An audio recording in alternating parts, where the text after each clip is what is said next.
Yan po, dami tao ngayon. Friday ng hapon po, May 3. Daming tao. حصلت عروض الايس كريم يعني ولا لسه؟ طيب ماشي خش عليها بقى ده انت وبعد عارف. الشارع خش يمين هتلاقيني واقف على البلاد بتاعتي لان بشوف عمر برضه Yan, tanya, daming tao. عنده جلاليب Daming tao ngayon. Ang dami namimili oh. Mga bag.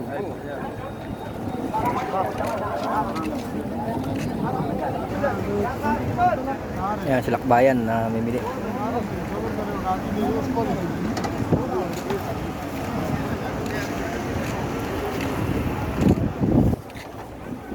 Yan, daming gamit. Kaya mga initan ng tubig oh.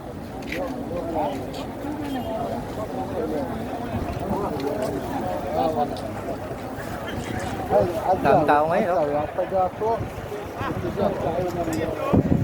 Kaya sobrang init ngayon, medyo okay na. Ano na eh, hapon na eh. التقاطع بالضبط بالضبط انت على الاطير هذا صح وين تعال Bila, makita nyo, ang daming tao.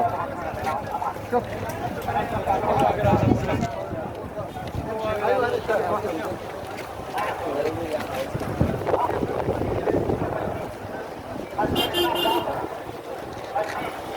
Sure yan, hanggang mamayang gabi, mga 8, bukas pa yaman sila.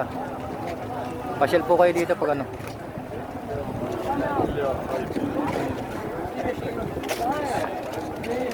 Pauwi na rin po tayo, kaso lang medyo dinaanan natin tong lugar na to. Hindi natin nadaanan kanina. Sa magtatanong po, ngayon tong ano, May 3, Friday. Ng hapon. Hapon po ngayon. Last Friday hindi tayo nakapunta eh. Ang dami rin bag dito.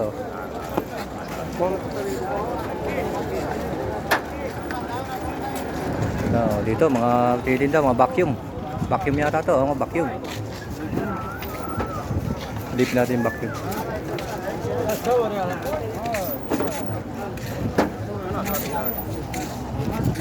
भाई डबल पहले बड़ा था है बहुत अच्छा बटन है button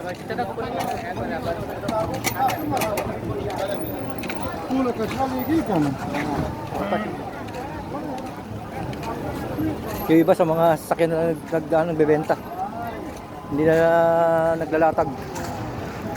Mabilisan na lang sila eh. Para pag yun, oh, hindi na silang liligpitin. Diretso na. Diretso alis eh, mga charger oh. Mga ano.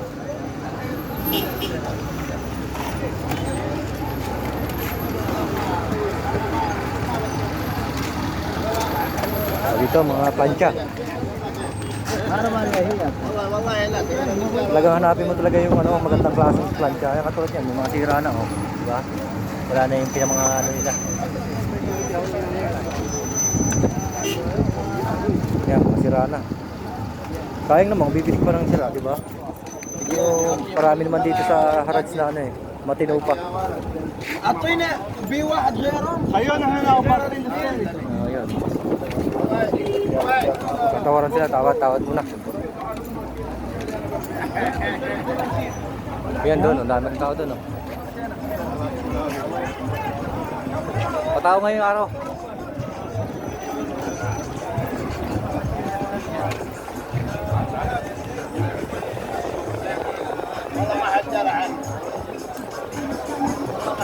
Kung umulan kahapon, wala.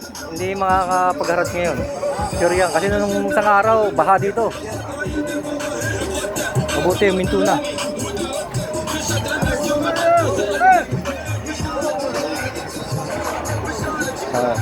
Nagalit yung sa Saudi kasi ang lakas ng sounds nung ano, kabataang driver sa Saudi. Ayaw niya siguro ng ganong ano, parang rap. Siyempre, Muslim country to, di ba?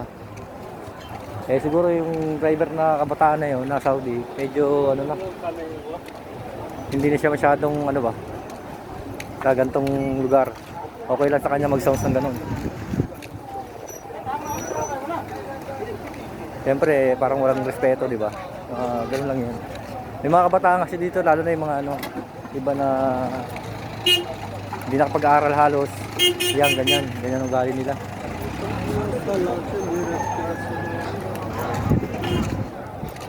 Dito tayo sa mga kaldero. Yan, kukunti lang kaldero niya pero lalaki. Yan o. Yan. Kasya-kasya na ako dito. Laki o. Mga 50 kilos, 60 to 80 kilos na baboy. Kasya dyan. Laki. Yan o. Dito tayo sa kabila o. Dito wala masyado ngayon nakatinda. Kasi gawa nung ulan nung isang araw. Ayan, puro putik o. Pero maraming ano yan. Maraming pwesto yan dyan. Na mga damitan sana. Kaso lang lumipat siguro sila. Gawa nung ano, binahayan lugar na yan. Dahil lumipat sila. Yung bandang side doon meron. Pero dito wala.